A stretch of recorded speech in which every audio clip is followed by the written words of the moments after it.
I drive a lot of fun cars in this channel, and this is definitely one of the better ones. Woo!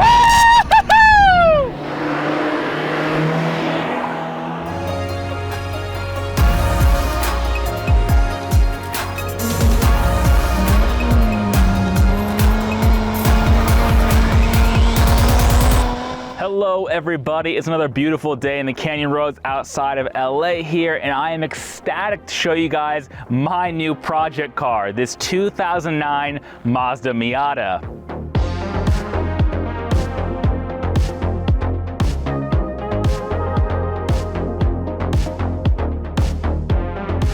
It's been an interesting road to get here over the years. A variety of BMWs, my Honda Civic, a Toyota Prius, and now this. And in a way, it kind of feels like I'm coming back to my roots. The very first enthusiast car I ever owned and modified was a Mazda 3 hatchback that used a 2.3 liter MZR engine under the hood, which is mechanically similar to the MZR engine under the hood of this NC Miata. And even more than that, when I first moved out here to California, I owned an NA Miata that I absolutely loved, and unfortunately I had to give it up to buy into the Civic. So it feels great to be back behind the wheel of a Miata, but a much different beast than the NA I had before. With just 10,000 subscribers to the channel, thank you to each and every one of you guys. You have to know that my budget for this channel is quite small, which means my budget for project cars is quite small as well. And so let me talk you behind the process of how I landed with this particular NC Miata. NCs come in three basic flavors: NC1, that's 2006 to 2008, NC2, which is 2009 to 2013, then NC3, which is 2013 to 2015, right before the ND came out. I'll cover the tech details once we hit the road and begin driving this thing, but just know that I wanted at least an NC2. But there's a bit more to it than that, because I wanted an NC2 with a soft top, a 6-speed, and a limited slip diff, which is a very tricky combination to get with Miatas because most everyone who bought these new wanted the power folding hardtop and an automatic. So I had to wait quite a long time for this car to appear on the marketplace before I had to jump on it. And keen viewers can no doubt tell that this NC has come pre-modified. The previous owner swapped on an NC3 front bumper, which is the best looking of the bunch in my opinion. They've lowered it on some Eibach lowering springs on the factory Bilstein dampers, and put on these really nice looking, in my opinion, ZE40 reps. Oh yeah, and they added, of course, the matching stripes, and in general kept the car in pretty good shape. I'm really surprised with how well the plastic fantastic interior has held up in this thing. I'll cut to some shots of that right now. But the aesthetics of this car are only one part of the story, as awesome as this thing looks. So we absolutely need to go back on the road so we can talk more about why I landed on an NC2 Miata as my next project car. Oh, hi there. It's your boy, just checking in. Are you enjoying the video so far? Well, of course you are. That's because this is some grade A primo content we're talking about. So go ahead and show your support by hitting the like and subscribe buttons. It's free and it helps the channel. All right, back to the video.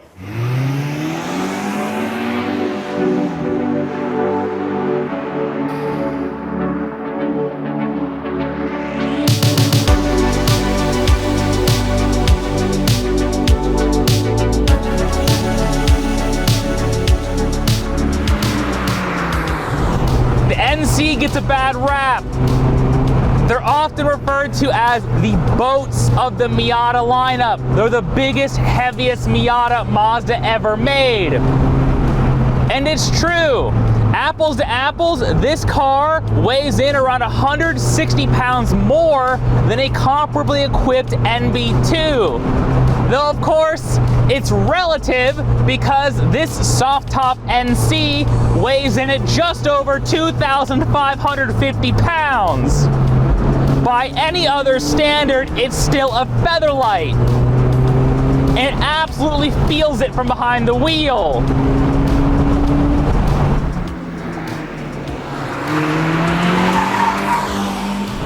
And I'm sorry for the wind noise, but it's a beautiful day here in LA, as we have to have the top down because, of course, that's just the Miata ethos, isn't it?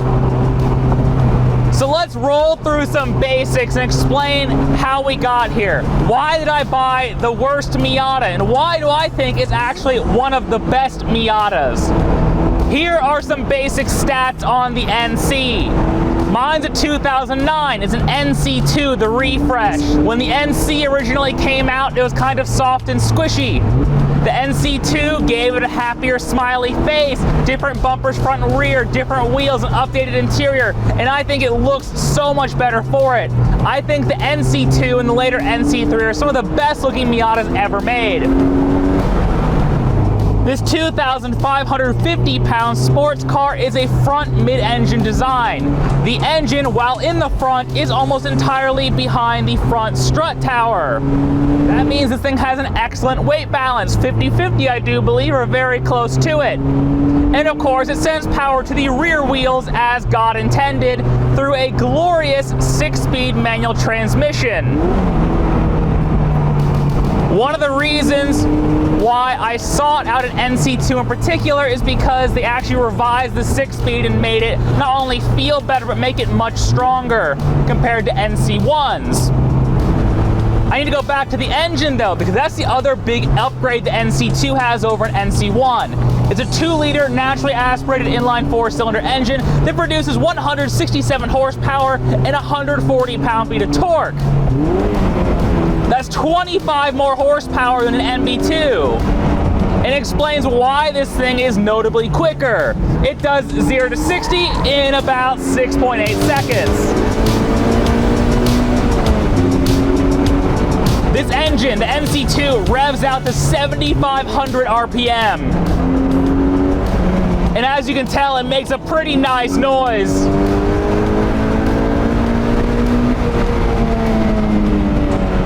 This MZR engine is a little bit thrashy, if I'm honest. But it has a lot of character, a lot of feel.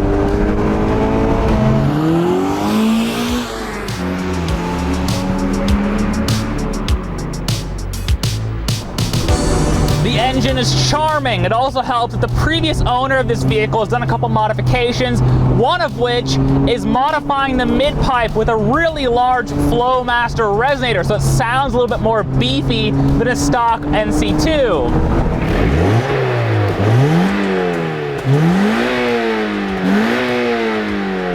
I also love the induction note on this car. Not all NCs have it, but mine does. Mine has the sound tube. It's no fake engine noise. It's a literal tube that comes off the intake track and ducts it right into the cabin. So you hear that really rich induction noise that naturally aspirated 4-cylinders can produce. This thing doesn't need a cold air intake. It already has that induction noise out of the box, and I really like that.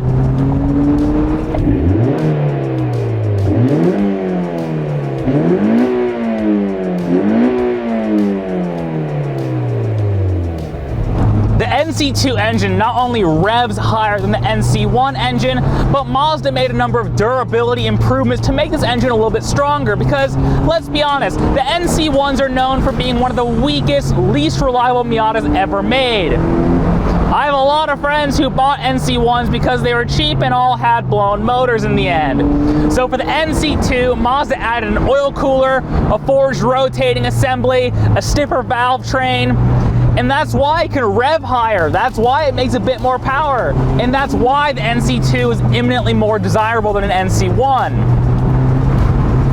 Looking beyond the powertrain, the chassis is excellent too.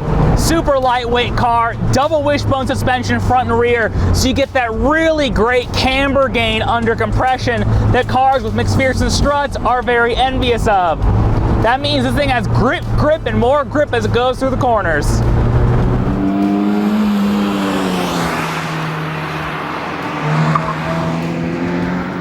But that grip isn't just from the glorious double wishbone suspension. One of my prerequisites for buying an NC Miata was that it had to be at least an NC2, and they look better, they have the better engine, the better transmission, blah, blah, blah. But if I was gonna buy an NC, it also had to have the factory sport package, which this car has. That means this thing has Bilstein dampers, a massive shock tower brace up front, and a helical limited slip diff, which is why you see me sliding this thing around corners.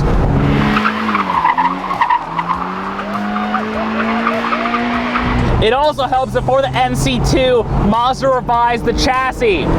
It has better suspension geometry, a revised upright, and other parts cribbed off the Mazda RX-8, with which this shares a lot of chassis parts. All of that makes for a more enjoyable and more reliable ride. And I'm happy to report, having crawled under this car, that pretty much everything's in good shape. The ball joints are good, the control arms are good, tie rods, blah, blah, blah. Everything seems to be pretty healthy under the skin of this car, which gives me a lot of confidence to come up here on this winding road and absolutely thrash it.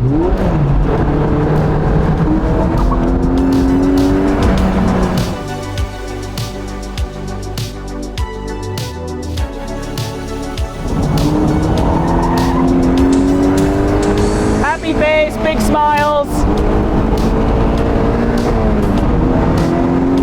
Oh, this car is so fun.